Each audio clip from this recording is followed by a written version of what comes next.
many strangest and creepiest creatures hide underwater. Did you know that you can also find frightening plants there? In this episode, you'll learn about them and other weird underwater inhabitants.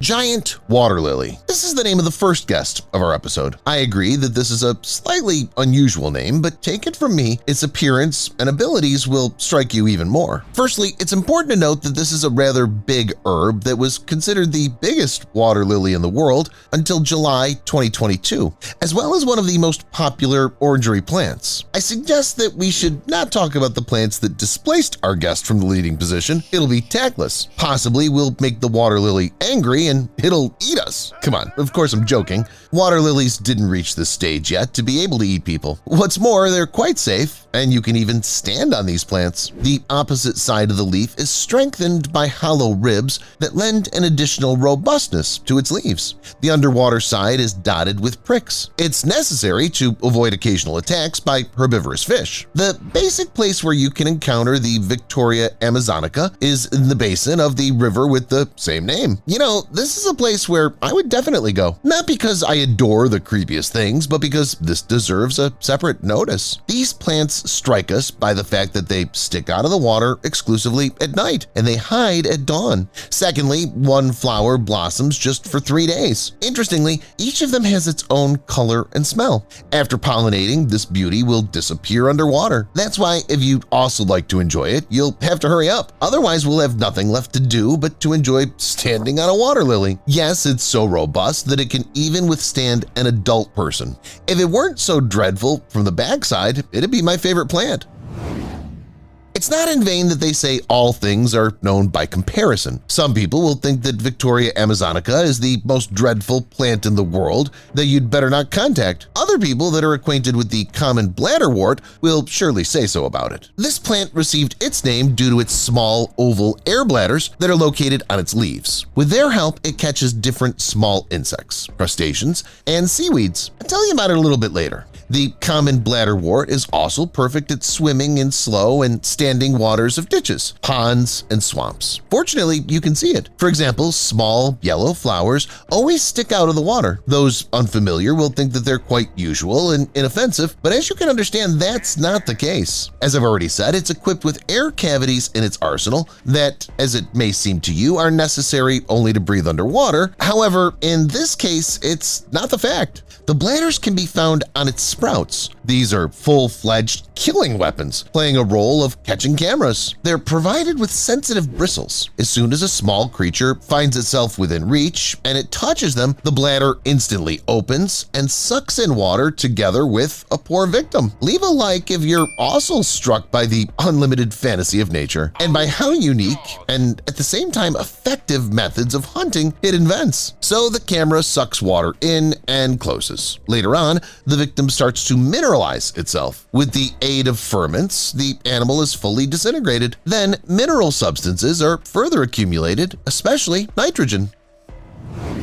Posidonia. The plant with this name could not but find itself underwater, right? After all, it's not in vain that scientists referred to Poseidon. But how correct and proper it was, you'll learn later from the story. So from the outside, you can see an ordinary underwater grass that has everything that its other relative plants have. I'm talking about roots, leaves, stems, flowers, seeds, and of course, fruits. However, if everything were so simple, we wouldn't simply talk about it now. Our guest more frequently reproduces vegetatively, in other words, with the use of roots or sprouts. This helps it stand out against the common background. Honestly speaking, it'd be difficult for it not to strike the eye when it can be so giant. One day in 2006, people found a colony of Posidonia in the region of the Mediterranean Sea. They measured the area it captured, and the area was equal to 5 square miles. But don't rush to go into a tailspin and think that the whole seafloor is covered with this grass. After all, even such imposing dimensions conditions don't guarantee a rosy future. It's extremely sensitive to drops in temperature, as well as to external factors such as anchors that go to the bottom. Even the liquid composition has a strong impact on our guest. It grows only in clean bodies of water, and it doesn't influence their cleaning. However, it does have an impact on their fauna. Posidonia is valuable for its voraciousness to carbon, and it devours many times more carbon dioxide than an area of rainforests in Amazonia of the same size. Just imagine how many underwater residents live in its leaves. However beneficial intentions Posidonia may have, I personally would find its look creepy. After all, I still keep it in my mind how widely it's spread. There are not so many really dreadful and rare plants that would be worth your attention, at least scientists doesn't know anything about them. That's why I suggest that we experience the beauty and at the same time the terror of underwater creatures that don't resemble any of the inhabitants we know about. Take it from me, you'll be amused. So keep watching this video till the end.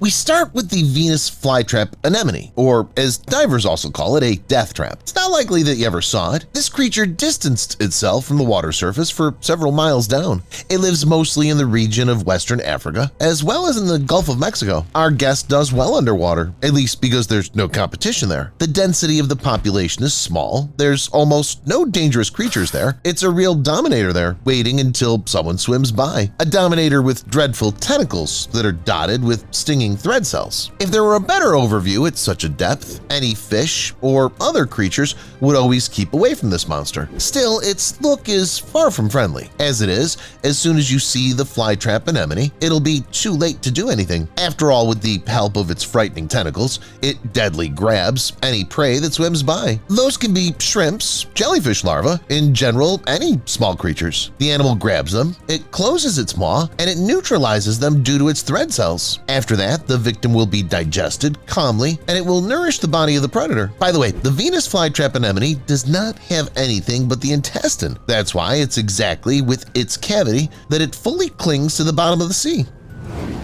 Feather star. You must admit that the name of these creatures is much more beautiful. You get such an impression that we'll see someone really wonderful, and if you also tend to think so, you should know that your intuition doesn't deceive you. These are truly very unusual creatures that are worth being heard about. I'll start with the fact that all these sea lilies are divided into two types, the stem-like and stemless ones. The first ones grow into the ground and they live like a lazy bush. The second ones prefer to travel. That's why they prowl the ocean the same as real adventurists. They say they can also grow into the ground, and they really do this, not aiming to look for a permanent residency, but just to live here and there or somewhere else. Be that as it may, it'll be difficult to guess from the outside that it's neither litter nor a washed-away plant, but a living creature. That's really the case. All these leaves that you can serve as ideal water filters and at the same time tools for getting around. The nutritional substances that were consumed are supplied to this striking and small body with leaves growing from it. The food is slowly digested and then it goes out. By the way, sea lilies are creatures that reproduce with the help of the representatives of the opposite sex. It takes place approximately in the following way. One bush throws away its egg cells, whereas another one the spermatozoids. The resources merge in a magic dance of the natural process. They form a larva that won't sponge on their parents, and from the first seconds of its life, it'll branch out on its own. If luck's on its side and it survives, the larva will find a suitable place on the bottom, and it'll be gradually developing. And very soon, it'll turn into a full-fledged and lash bush as well as its parents. Incidentally, the word lash is not quite correct in this context. You may think that if they're so unusual, you can touch them. The thing is that there are a lot of varieties of these sea lilies, and some of them are extremely venomous. That's why you'd better enjoy them from the outside. Giant siphonophore. By the name of this creature, you understand that it'll be about someone big. Truth be told, scientists didn't deceive us. Now we'll see someone really huge and at the same time unusual. The giant siphonophore is an unknown and prolonged monster of the depth that emits light in the darkness, and it stretches for up to 165 feet long. Some of you may think, stop, it's much more than the blue whale. It turns out that we have a new record breaker. Well, not quite. If the siphonophore were an integral body, yes, it would be first. As it is, it's not a separate creature but a whole colony consisting of thousands of small creatures. The whole organism is called a zooid. It's a very small bag, a couple of millimeters long, lacks bones, any respiratory organs, and even excrements. It's an incredibly primitive creature that, as it may seem, just can be someone's food. However, zooids learned to unite themselves this way. Now, the major part of their body is occupied by a huge intestine where all the animals caught, as well as juvenile fish or small crustaceans,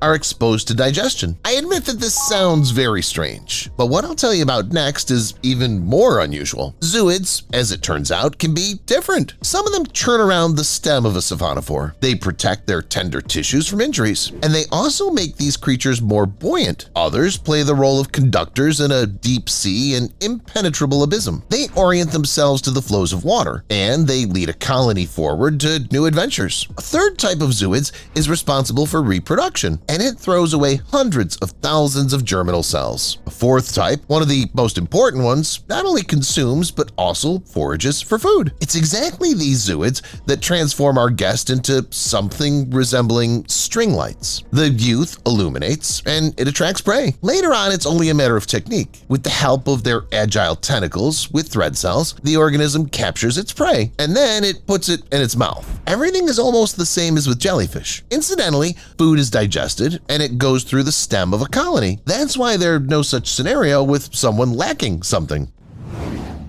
Larvaceans. The body length of these creatures does not exceed half an inch. However, you won't have the heart to call them useless. These unknown monsters always filter the ocean. It's not only other underwater inhabitants, but also land animals that are thankful to them. It's not simple to explain what larvaceans are, at least because they're not related to any animals known to a wide range of people. At the same time, it's not for nothing that you didn't hear about them. They cannot attract attention. They look quite unusual. They're of a microscopic size, and they resemble tadpoles. Half their body is the head, and another half is the tail. They have all the systems of life support and reproduction in the first section, whereas their muscles are located in the tail. This would be a quite ordinary and unnoticeable creature if it weren't for one but. Their striking den. Scientists found out that larvaceans spend almost all their lives in the center of their house the size of themselves. Interestingly, it's not an unusual den that the same crustaceans have, but one that they built themselves. Curiously, people couldn't understand for a long time how they did this. After all, as soon as you take larvaceans out to the land, it crumbles. The mucus that it consists of cannot survive out of the water. However, specialists managed to reveal all the secrets of their architecture. Due to a high-tech laser system, people made a 3D projection of their structure, and they found out that this construction is nothing else but a complex filter collecting nutritional substances from water. This is exactly why it crumbled when people took it out of water. The central power unit of the system is the larvacean's tail. By its rhythmic movements, it makes water enter the house. Then, goodies subside in the food-collecting filter that's situated not far from their mouth, and they're consumed. By the way, in this process, more than 18.5 gallons of water are used per hour, and it's all through their tiny bodies with this unusual house. Yes, I've forgotten to mention, the house is built from mucus that's secreted by the skin of the larvacean. And what's more, when systems that let the food through get clogged, these creatures will abandon their den and they'll build another one. It's not very difficult for them. Well, I've saved for last a mollusk that's unique in its kind, and that's named the giant clam. Its main peculiarity consists of the fact that its shell can exceed 3.5 feet, with the largest specimens weighing more than 440 pounds. What's more, this creature lives for 100 years and more, and it gives birth to record-breaking pearls. By the way, one of them was almost 10 inches long, 5.5 inches wide, and almost 6 inches high, with a weight of 14.5 pounds. Interestingly, is it real to collect a row of such pearls and make a decoration? It's more likely that yes, the more so that it won't be especially valuable. They say that in such pearls there will simply be no lamellar layer. They consist of calcium carbonate. That's why they hardly cost anything. For that matter, who will agree to wear several pounds on his neck? You're still tuned in to It's Wild. Further to the sea subject, I'll tell you about creatures of the Mariana Trench. They're so dreadful that even Megalodon wouldn't wish to encounter them. I would definitely call the anglerfish one of the main inhabitants of the Mariana Trench. This monster has an extremely spectacular appearance, but it doesn't want to meet people. And to be honest, it doesn't need to do this at all. Its main goal in life is to find a representative of the opposite sex to merge into a single organism with. About that, I'll tell a little later. And now, let's take a closer look at this monster of the depths. This miracle of nature grows up to 3.5 feet in length, and the figure applies only to females. Males usually don't exceed 1.5 inches. The jaws of the angler are dotted with crooked, sharp teeth, ready to thrust into any uninvited guest. The shapeless carcass is disfigured by papillae, but one of them is not just a nasty arm, but a rather clever device that our deep-sea friend was named after. As you've already guessed, we're talking about the rod, which is the first ray of the dorsal fin. The angler uses this thing to catch prey by lighting the end. The other deep-sea inhabitants think it's plankton or something else, appetizing and small, but when they swim closer, they're met by the angler with its mouth already open.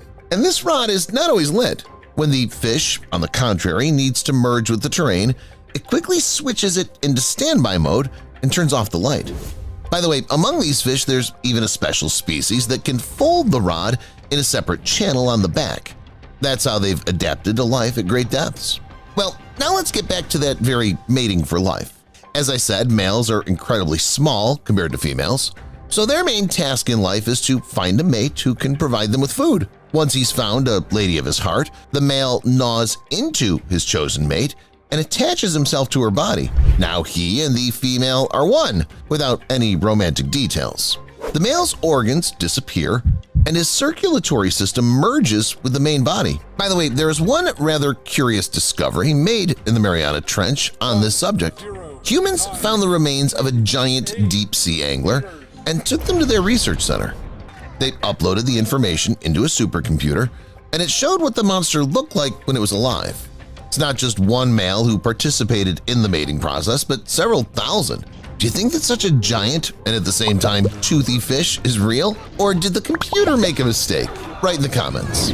Now we have another deep-sea monster called Idiocanthus. This monster lives at a depth of 1,600 feet to 6,500 feet. Apparently at birth, they're also squeezed that monsters like this are born. To say that their appearance is frightening is not to do it justice. In addition, this creature is also incredibly dexterous in terms of penetration into various crevices. Therefore, it's not so easy to examine it, say experts. In addition, this creature has a special cover shimmering with different colors and hypnotizing the victim. And it also has a glowing device, just like an angler. I guess that's something deep-sea predators take for granted. I wonder how many fish have seen this light at the end of the tunnel but managed to escape the attack and remained unharmed. Something tells me that such lucky ones are few, if not absolutely zero. Another point that relates to Idiocanthus to the deep-sea angler is its size. Sexual dimorphism also flourishes here. At the same time, females have a huge and ever-open mouth with crooked and razor-sharp teeth. No wonder that just the mere sight of strong and independent ladies makes males obey and fulfill any of their whims. Leave us a like if, after watching these frightening inhabitants of the Mariana Trench, you also thought that monsters from horror movies are not so scary. Common fangtooth. Wait, is that a resident of the Mariana Trench who doesn't have a glowing fishing rod over its head? How does it survive out there in the darkness? According to scientists, it's very easy. With a length of 7 inches, the common fangtooth weighs no more than 4.2 ounces. However, it's enough to instill a sense of fear and panic in all the surrounding creatures with its mere appearance. The main and most creepy thing is those bottomless, murky eyes with nothing to be seen in them. No pity, no regret for the sea creatures eaten. Although the jaws are also not lagging behind, these sharp and long teeth can pierce absolutely any enemy in an easy movement. And the teeth of this monster are so long that Mother Nature had to embed a kind of scabbard in its skull. That's where the creature's tools are kept. Truth be told, for the sake of this, the long-horned monster slightly sacrificed intelligence. On the other hand, who cares? Its hunting and survival skills did not suffer in the slightest. This is the most important thing at great depths. We've already discussed the monsters from the Mariana Trench. They seem to be the most horrific creatures nature could come up with. But wait a minute to make such a bold statement, probably just haven't seen others. For example, there's the blunt-nosed six-gill shark. Its eyes glow, and the way it bites is extremely bloodthirsty. Simply put, you better never meet one. This shark lives at a depth of up to 1.5 miles, and for the first time it was encountered in 1788. But since then, they've never been able to study it properly. Probably because people just don't want to risk their lives for the sake of science. Try to study the monster that rises to the surface of about half a mile and devours everybody on its way. Its muscular tail gives the shark great speed at short distances, and the sharpest teeth deprive the victim of any hope of rescue. The shark clings so hard onto the body that people have even nicknamed it the bulldog shark. But the hunting plan of the six-gill shark is not always reduced to catching up. Often, on the contrary, the prey itself swims into her mouth. Yes, it does not have a fishing rod. However, the shark has glowing eyes that attract future victims. Black swallower. Do you know who this monster reminded me of when I first saw it? Ancient tribesmen who used to make incisions in their lips or ears and inserted huge plates into them. But the black swallower doesn't insert anything and doesn't make incisions. It just loves to eat. So much that it's ready to eat even a large enemy alive. The dream of any grandmother lives at a depth of 650 feet to 2.5 miles. Its jaws are huge, all dotted with small but incredibly sharp teeth, and the body is devoid of scales. However, the most important thing that makes it stand out from the crowd is, of course, an exorbitant appetite. Growing up to 8 to 10 inches in length, the black swallower can devour the prey twice and even 3 times as much as itself. It's the unique structure of the body that helps the creature.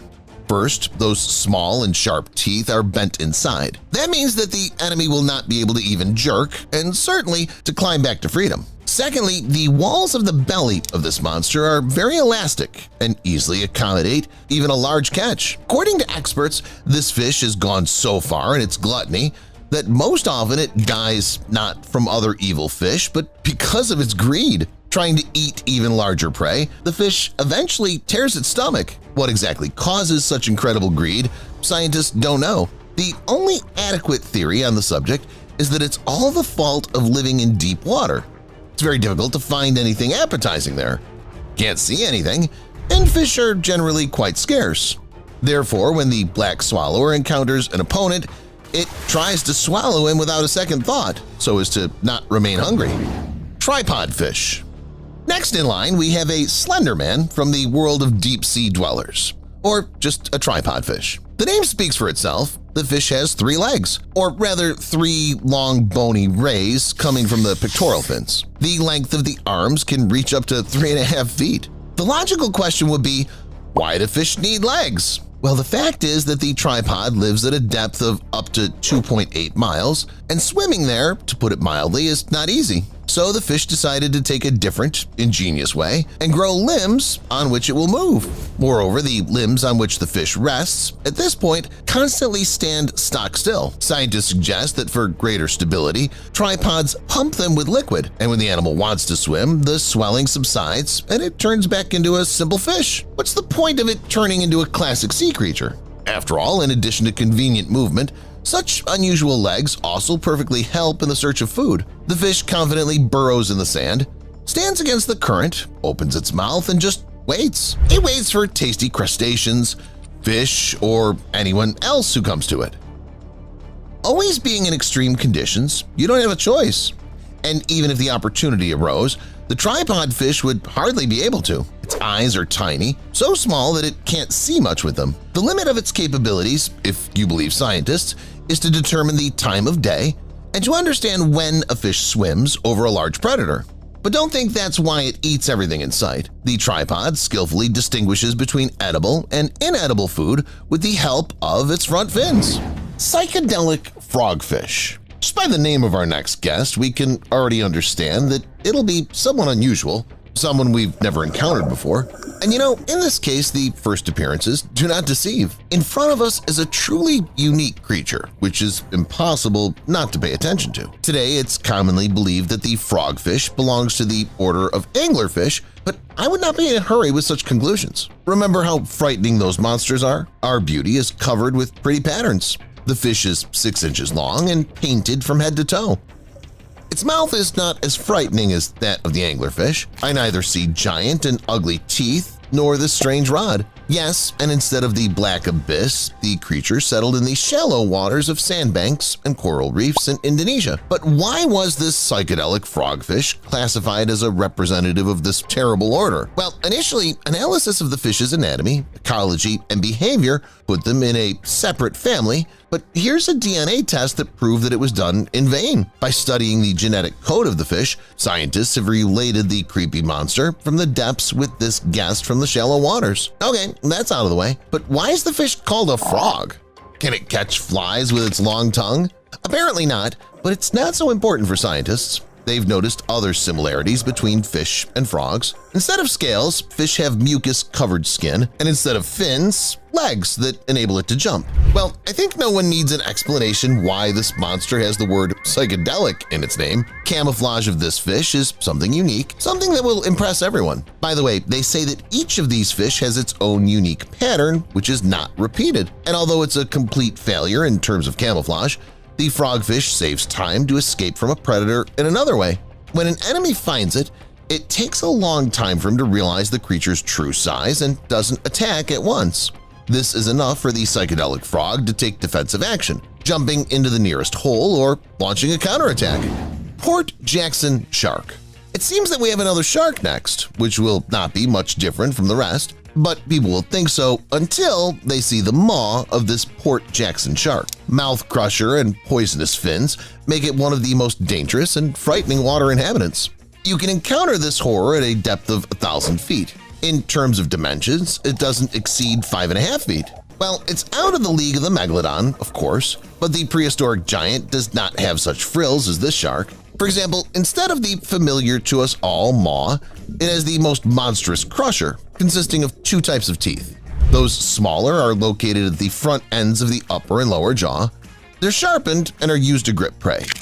The second, or lateral, are located further in the mouth, have a flattened shape, and are needed for grinding food. This device allows the Port Jackson shark's jaws to deal even with shells, crabs, sea urchins, and other echinoderm enemies. The excellent vision, electroreception, and sense of smell helps this fish in search of these tiny creatures. When not hunting, the shark stops in a secluded place where there's no strong current to rest and gain strength. Here, probably many of you will remember that these fish always need to be in motion, but this does not apply to the Port Jackson shark. These predators have learned to breathe in a different way. To do this, the fish pumps water into the first of their 5 gills and releases it out through the other 4. This way, these monsters can breathe even when lying down. Oh, and I almost forgot, these fish are also poisonous, but not in the way you might think.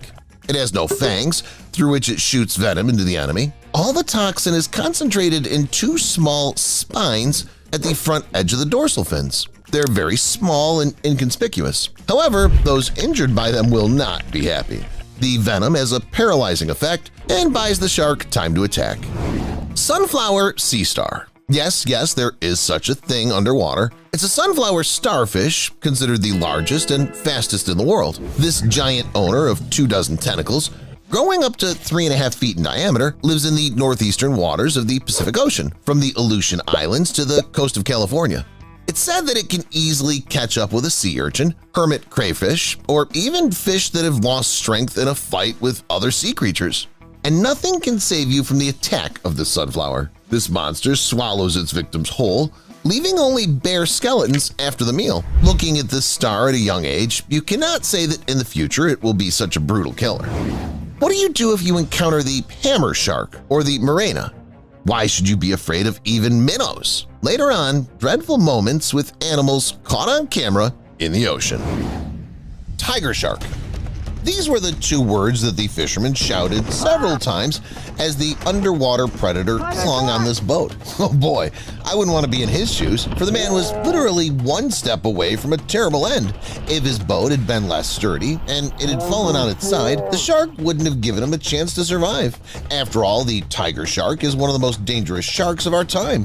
Thanks to its long fins, it has amazing agility and maneuverability, and the strength of its jaws is enough to bite the prey in half and in 2 seconds. And even if, in this situation, the guy climbed on top of the overturned boat, it'd still not save him. After all, not for nothing, these creatures are also called scavengers. In their stomachs, people have found shoes, bottles, coats, pieces of oars, and much more. Anything they can't digest, they simply regurgitate. Besides, tiger sharks are able to turn their stomachs out to quickly get rid of anything unnecessary. The next story happened to people who were sailing in the Strait of Gibraltar. This route is not new to them. They often go fishing along it and then return back to land. But that day, fishing was out of the question. The thing is, the people on the yacht came face to face with an orca, the most dangerous and smartest predator that leaves no chance for survival to the creatures it has its eyes on. At first, the men thought they were being chased by just one orca. Then, right behind it, a second one appeared. And then a third, a fourth, a fifth. People thought they were seeing things, but no, they were actually being chased by 30 killer creatures. They're called sea wolves for a reason. They hunt in packs, or to be more precisely, in pods all the time. They're characterized by complex strategic schemes where each individual takes its place on the battlefield. In the case of the first failure of these predators, they regroup and continue the attack. They're very persistent hunters, usually getting what they came for. They're very friendly with each other, generous, and share the prey equally. There's no misunderstanding among the group because the interests of the pod are above their own. In short, it's better not to get into conflicts with them. The fishermen were very lucky that they managed to swim to the shallow water because orcas, judging by the gnawed-off parts of the yacht, had already started to realize their large-scale plan.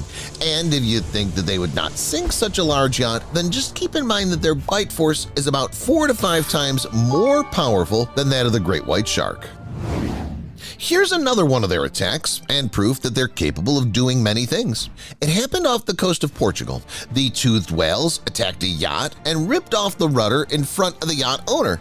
The 70-year-old man was speechless as he had no idea that his 30-foot yacht could be attacked by one of the sea hunters. Fortunately, the attack ended without anyone getting hurt. But as the authorities said later, such cases are becoming more frequent. Orcas are attacking people's ships more and more often, and unfortunately, sometimes they manage to realize their terrible plans. Secret trick.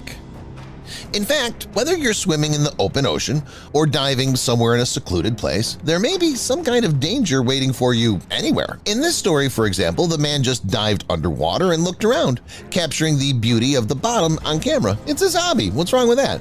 But suddenly, a hungry hammerhead shark interrupted the filming. Apparently, that day it acted as a guard of the territory and received an order to punish people for unauthorized filming.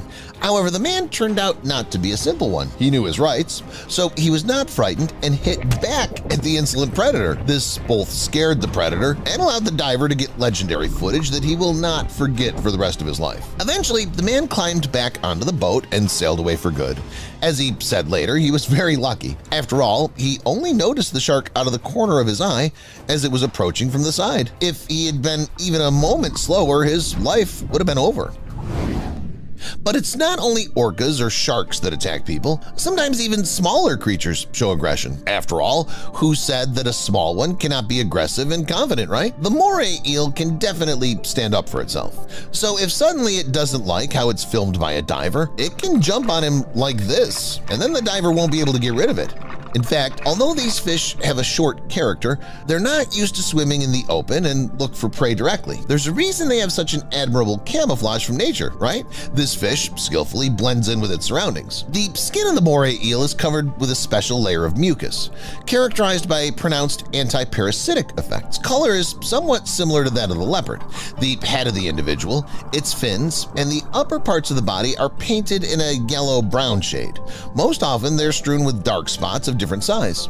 At the same time, the belly of the moray eel never has a pattern. However, this does not mean that moray eels only hide from problems. Not at all, because they have 2 pairs of jaws. To swallow their prey, they often use an extra one. They tenaciously grab the prey and literally push it further. Interestingly, the front teeth of the moray eel are always directed backward and accordingly work on the same principle as a bear trap, tightly capturing the prey. Thus, octopuses, squid, and some crabs become its prey, but it's also not averse to eating something larger. It's very self-confident. That's about it. Write in the comments which underwater inhabitant seemed the most surprising to you. Our other videos will be no less useful for you.